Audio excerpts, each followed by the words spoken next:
wouldn't talk about it that way if they did. Oh yeah, yeah. And I constantly tell guys that I'm coaching with dating coaching, I'm always like, look, do you want to have a girl let you F her? Or do you want a girl to desire you, to want you to F her? You know, trying to keep it a little PJ. But it's a really important question. Right. Because yeah, some of the tactics and things that you could do, there's actually a really good book called Why Women Have Sex. All guys should read that to understand that. Women have sex for a lot of reasons. Sometimes it's to get revenge. Sometimes it's just because they feel guilty, or sometimes they want something. So the question is, like, which of those reasons? You don't want the reasons that are not because she actually wants to have sex with you. You know what I'm saying? Like, that's and so you have to really think about that as a guy, because, and a lot of guys will say, oh no, it's just having, no.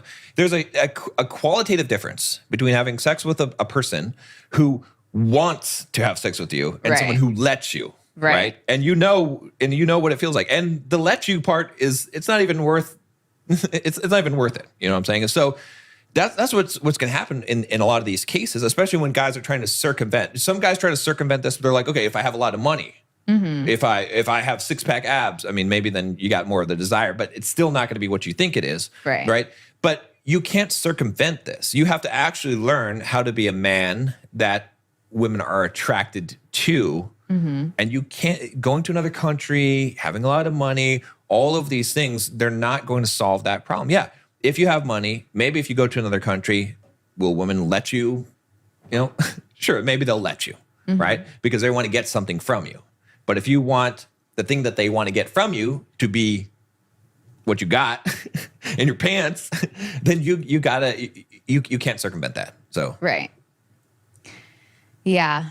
I mean, I feel like what you kind of touched on a little bit that we've been talking about is that I feel like women have gone to the extreme over here where they're like, I don't need a man. Right.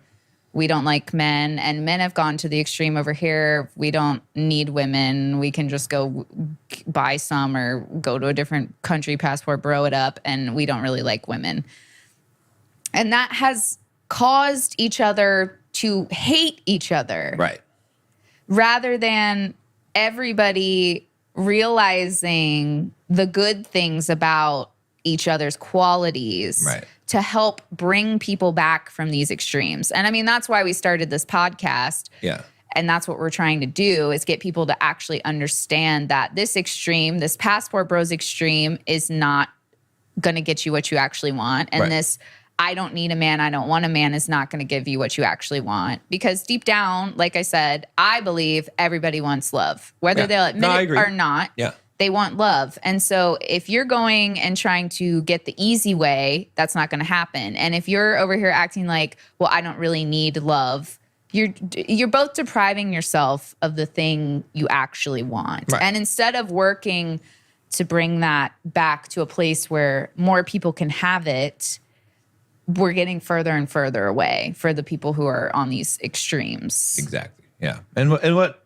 men don't realize is that I was just in my new video, I'm working on the script for it, but I talked about the idea that women are adaptable, right? Women adapt to the man that they're with.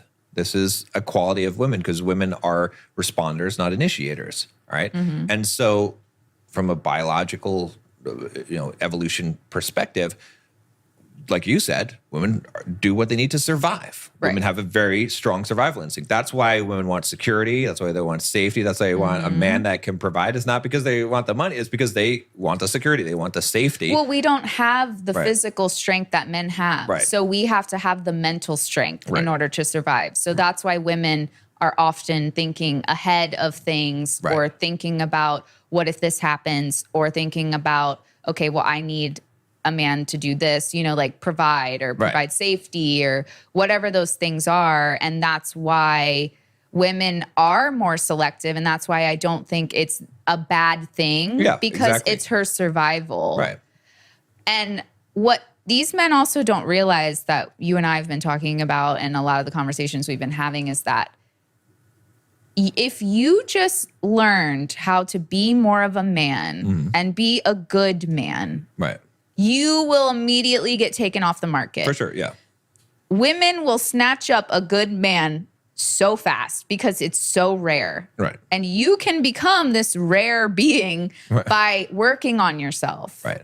And I can already hear the men in the comments like, I am a good man and it still happened.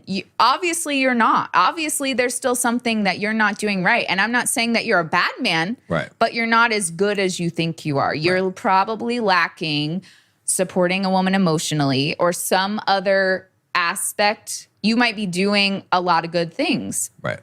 But you must be missing a core aspect that women need to feel safe in order to be with you. Yeah. No, I agree. Everyone wants to blame everyone else. Right. For their, and like I was saying about the adaptability, right? Because guys want to blame women for, like that comment. It's like, look, even if it's the case that some of these things that you say about Western women or American women is true, because women are adaptable, it's not permanent. Right. Like if you find a woman, you don't have to find a woman that already has all the value systems that you want. Because, women don't like it when I say it, but it is true. Women usually adapt the value system of a strong man that they're with. Just like we talked about in some of those other cultures where women are surviving and they're obeying these guys because they're so dominant, which is not a good thing in that case. But what I'm saying is that, look, if you're a good man, and you lead by example, you're going to influence a woman a lot more than she's going to influence you. I see it all the time. I see couples, and everyone can confirm this. You see couples where the woman starts doing the things that the guy does. She starts eating a lot of the foods that he eats. She starts, he goes to the gym, she goes to the gym. Like there's all kinds of things. She picks up his hobbies, right? That she starts doing that mirror, You hear it all the time where it's like, a girl's like, oh, I'm really into motorcycles. It's like, you weren't into motorcycles before. What happened? Oh, I'm dating this guy, and now she's into motorcycles because this guy's into motorcycles, right? I'm trying to get you into motorcycles.